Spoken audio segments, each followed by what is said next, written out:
There's a reason there hasn't been a main Spyro game for a long time now, and part of that reason is this game right here. Enter the Dragonfly. Ever since I bought this title, I've been dying to review it. It's actually the whole reason I started this Spyro retrospective in the beginning. Every review I read, every Let's Play I watched, and every forum I browsed was filled with nothing but negativity towards the game. And for the longest time, I wondered if that negativity was justifiable. I mean, could Enter the Dragonfly be that bad? Yes. Yes, it is. This game was excruciatingly painful to play. To add insult to injury, I even went for that precious completion bonus. I know I could have looked it up, but where's the fun in that? There's no fun. None. Not in this game. Alright, I am a little over-exaggerating here, as there were some aspects I kind of liked, but most of it was undoubtedly shit. Well, without any more stalling, let's do the deed and review this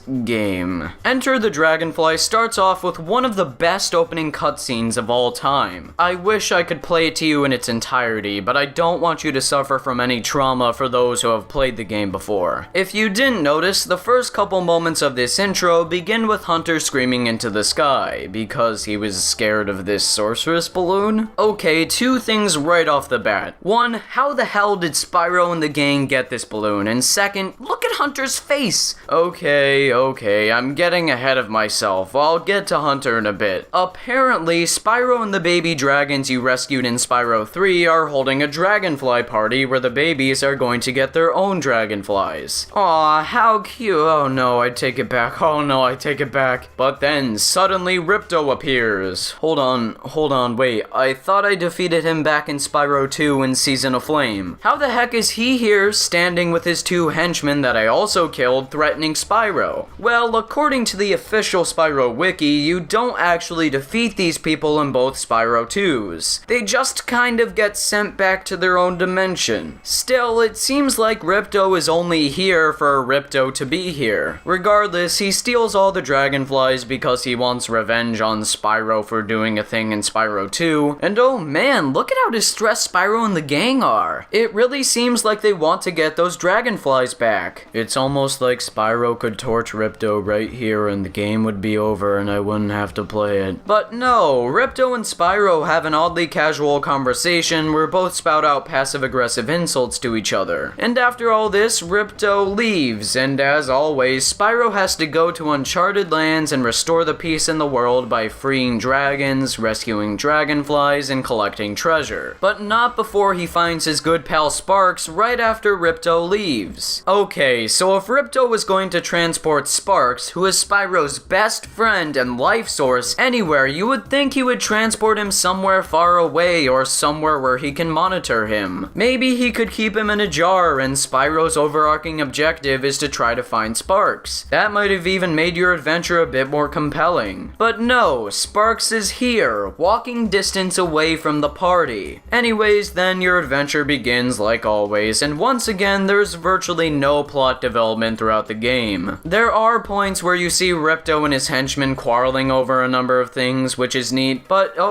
wait, did he just murder Crush and Gulp? Well, that happened, and I guess it makes my job easier. If I do have to compliment the story for anything, I like Ripto's character development, although some of it stems from me really loving Ripto from the second game, but at least the developers didn't ruin Ripto. And that leads me to a huge gripe I have with this game. There is a surprising lack of memorable characters. Popular and charming characters like Bianca and Moneybags only appear in the beginning and the end, which is a huge letdown considering just how large of a role Moneybags has played in the last couple Spyro games. But hey, there's always Farmer Bob. Remember him from the previous games? Neither do I. At least Hunter is here doing the same things he always has. Unfortunately, the Dragon Elders return and they're the same one-note characters you remember from from Spyro 1. Now, it's quite obvious that the developers wanted to invoke some nostalgia by adding all these elements from the past games, but boy does it flop tremendously. Not only does it fail in making the story interesting and entertaining, but it flops everywhere else too, for one simple reason. Rushed development, the killer of would-be good or decent games. Sonic 06's development was rushed, and look at where it is now. Some would even say it destroyed Sonic's reputation, and you could say the same thing about Enter the Dragonfly. It's so interesting to see these two parallels looking back on both titles. Both games ruined their respective series' notorieties, and both had done it when their series were at the top of their, for lack of a better term, game, kinda. It's a real shame that companies like Sega or Universal Interactive rushed their developers to release their unfinished games at a certain time for a certain profit. Both Enter the Dragonfly and Sonic 06 were even planned to be competent titles with smooth frame rates, fast loading times, and slick presentations. Alas, both ended up in the same spot as inferior titles with less content, overly long loading times, and an overall mediocre presentation. The only thing that I would call redeemable in both would be this presentation, because it's not all that bad. I mean, the soundtracks are alright. Moving on from Sonic 06, Stuart Copeland once again composed a great score, but it's nothing mind-blowing. I still prefer the soundtracks of Spyro 2 and 3 as they felt a bit more memorable. Perhaps it's just that the game is so taxing of an experience to play that I couldn't establish an emotional connection with the music, but nonetheless, it's alright. The songs are still upbeat and cheery, which I love. Apart from the music, the art direction is pretty good, and I like the overall style. Plus, there is an extensive variety of world themes and set pieces throughout the adventure. It's nothing amazing, but I have to give credit where credit is due. I like the inclusion of worlds like Dragonfly Dojo and Monkey Monastery. While the texture work looks like it was thrown together in one evening in the back of a Denny's, I still can appreciate Enter the Dragonfly's visual style. Backgrounds look decent, and although some clouds look oddly shaped, I don't think it impeded the visuals at all. On the other hand, the character models, with the exception of maybe Spyro, look horrendous. Just take a look at Hunter. Look at how his mouth moves, and tell me that isn't horrifying. If the developers were going for the creepypasta-inspiring aesthetic, then they totally nailed it. Every villager, every enemy, every dragon, and every friend looks off. Bianca looks weird, Moneybags is in a fucking kimono and loves to fist the air for some reason, and Farmer Bob...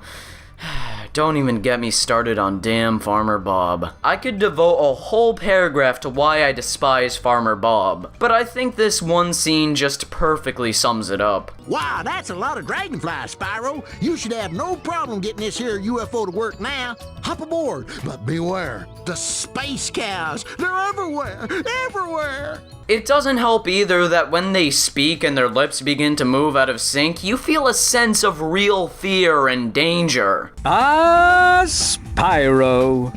In trouble again, I see. What a surprise. I would even say that Spyro 1 did a better job at lip syncing than this game, and that came out in 1998, 4 whole years before the series took a dark turn. Every character movement just looks so stiff, unpolished, and bizarre. When Hunter jumps in the tutorial at the beginning, it looks like he's ascending to heaven like the Spyro series itself. And whenever Ripto speaks and his eyes bulge out of his head and his mouth begins to move out of control, I can't help but laugh and wonder why anyone would ever release this to the public. But I haven't even mentioned the icing on the cake, the abundance of technical issues. First off, the loading times are absolutely terrible. There are loading times to loading times. It's that bad. They drag on forever and ever, and I don't think it would be such a problem if loading was actually enjoyable like in the first game. These loading times break the immersion and atmosphere in an otherwise mediocre game. They cause Enter the Dragonfly to turn from an unenjoyable game to a really unenjoyable game. The worst thing is the loading times are frequent, and if you're going for 100%, good luck, because I found myself getting bored after sitting through the loading times to the first world. See, they aren't just really annoying, they discourage you from replaying the game. game. And then there's the awful frame rate, which tries its hardest to get up to 60 FPS but fails. I cannot recall any time during my 2 playthroughs that Enter the Dragonfly actually maintained a stable frame rate. It was always inconsistent no matter what I was doing. Even if I was just walking around or standing still, the game would chug.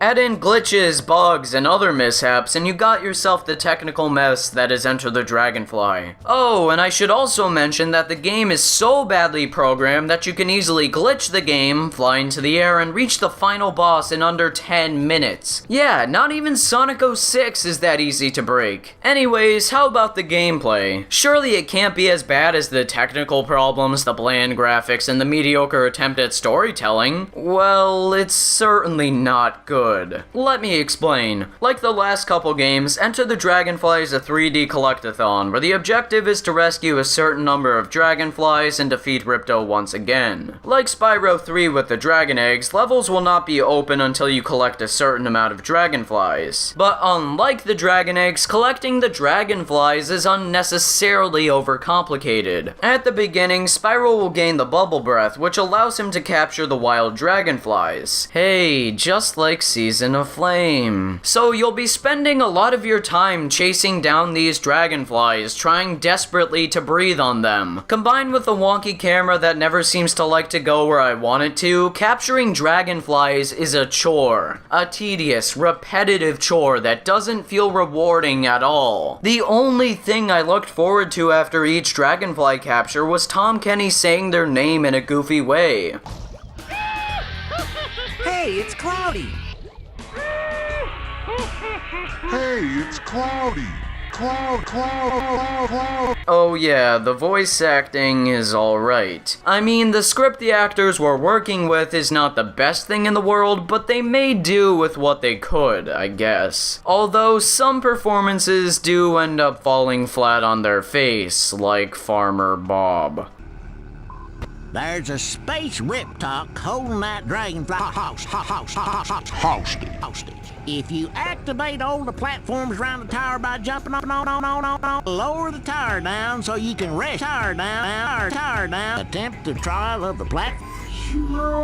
Wait, where was I again? Oh right, the gameplay is not fun at all. Unlike the past games where there were branching paths and non-linear level design, Enter the Dragonfly feels really linear. There is no incentive to explore, collect gems, or anything. In fact, in my first playthrough, I didn't even bother with the gems. All the negative things about the presentation make this game nauseating to play. I didn't want to go through any more of this title than I had to. See, in Spyro 1, you were encouraged to collect things because the balloonist needed something to take you to the next world. And in Spyro 2, Moneybags convinced you to explore to get him whatever amount of gems he needed for you to access certain parts of levels. Then in Spyro 3, Moneybags once again incentivizes you to collect gems to free the captured rebel animals. Enter the Dragonfly throws all those incentives out the window, and since collecting dragonflies is not fun or rewarding, you don't really want to explore everything in every level. Like I said before, you just want it to be over. In addition to this, there are these challenge portals in each realm that try to add something new to the game. But the problem is, none of these mini-games are enjoyable. You got your sluggish tank level that controls terribly as you can't go directly backwards, your speedway sections that aren't fun, and so much more. I did play through all these challenge portals, and I can say with utmost certainty they aren't anything special. There is virtually no reason to even enter these portals if you're playing this game, which I sincerely hope you're not. Not only that, but the majority of the level design is poorly crafted. The levels could not be more simple. Every stage is a path from point A to point B while you find some dragonflies along the way and do nothing else. Only twice did I have to stray off the beaten path to find some other dragonflies to finish the game, and even then, my trek was only a couple steps away from the normal path. Each level is filled with confronting an obstacle, then moving on, then confronting an obstacle, then moving on. It's so boring. Barriers like moneybags and other gates, which appear seldomly, are a pathetic way to prolong levels. But even then, they don't require much exploration, as you'll get most of what you need by just collecting gems when you see them. By the same token, combating enemies isn't even challenging or enjoyable. It's bland to charge into them, and it causes the game to chug when you breathe fire on them, so why even bother? At least that's something the game does well. It keeps Spyro's moveset as simple as the previous games did. He still charges with his horns, despite the controls being stiffer, has somewhat tighter movement, and breathes fire or other elements in a somewhat responsive way. However, Spyro glides kind of inaccurately. Oftentimes I would find myself trying to glide to another raised area, and when I press the A button to glide, it would either be really delayed or Spyro just wouldn't glide. Plus, the game tries to make you use an ability called the wing shield, but it doesn't work. You have to hold both trigger buttons to use it, but the problem is both of these trigger buttons also open up the inventory and change your breath. So it's nearly impossible and very frustrating to use. The hit detection of this ability is also garbage, making it more difficult to use than it already is. The only redeemable new addition to Spyro's moveset comes in the form of new elemental breaths. Sure, they are very situational and not used in a clever manner, but they exist, so that's a plus. I'm just surprised these weren't added sooner in Spyro 3. But other than that, there's not much else to talk about with the gameplay. It's just boring levels where the objective is to get to the end and sometimes collect dragonflies. That's it, really. The gems only exist here to bring a sense of familiarity and add some pointless replayability to the game. Because, let's face it, who is insane enough to go for 100% completion? I did, and probably many others like my friend ExoParadigmGamer did. So, was it worth it? And what about the ending? Well, if you care about the gripping conclusion to a greater story than Super Mario Bros. 1, then I would recommend skipping to the time on screen now. There will be some spoilers coming up in the next section, so beware. So, you collected some dragonflies, you had fun, and you finally got to Ripto, and only Ripto. Yep, the game kind of killed off all the other bosses, probably in a desperate attempt to save time, so all you have to do is fight Ripto, which is actually really tough and annoying, but mostly annoying. The camera is really wonky during this fight, and I can never seem to actually get it to focus on Ripto. Not to mention, I can never figure out on my own what I was actually supposed to do. Ripto has these bubbles around him at the beginning, but when I would go to try to breathe fire on them or charge into them, I would more often than not get hit by his auto-aiming projectiles. Seriously, these things are like magnets. No matter how hard I tried, I can never escape getting hit. But eventually, when I looked up a walkthrough, I discovered that I just had to keep charging at him to win. Then Ripto grows in size, and once again you'll have to breathe ice on him and then charge at him to defeat him. Once Ripto is down for the count, he says he'll be back later, and the game ends with the Dragonfly party reconvening and Spyro winking at the camera. And that wink is all you're getting if you go for 100% completion. That's like buying a car, repainting it, and then having it explode as you open the door. There is no point at all in completing this game. Likewise, you shouldn't even play this game. The classic Spyro trilogy isn't perfect, but at least the games were polished and fun. Collecting things was satisfying, the worlds were immersive, the characters were likable, the script was good, and most importantly, they were finished. There was variety and incentives to collecting things, and for all those reasons, Spyro became one of my favorite series of all time. I'm not a classicist by any means, but come on, I can't find virtually anything in this game I liked or enjoyed. Everything was so taxing and just a horrible time. What baffles me the most is someone looked at this and thought it was okay. Enter the Dragonfly is broken and glitchy to a degree far worse than Sonic 06 is. You know, in Sonic 06 or Sonic Boom, at least it was kind of fun to glitch the game with a buddy or two and have a good laugh about it, but with Enter the Dragonfly, no such enjoyment can be found. I have never played a game and had my body both mentally and physically rejected until now. The shitty frame rate rate, the lazy texture work, the rushed plot, and the boring level design all culminate into one of my least favorite games of all time. I'm trying my best to look at the positives here, but unfortunately there's nothing that comes close to redeeming this experience. It's fitting that the game that ruined the Spyro franchise would end up being one of the games I can't stand to play at all. Oh, and please don't buy this game. It's not even worth experiencing just to experience. But as always, if you disagree or agree with me, let me know in the comment section below. I'm really interested to see whether anyone actually disagrees with me or likes this game. Anyhow, thank you so much for watching and take care. Have a wonderful day and goodbye.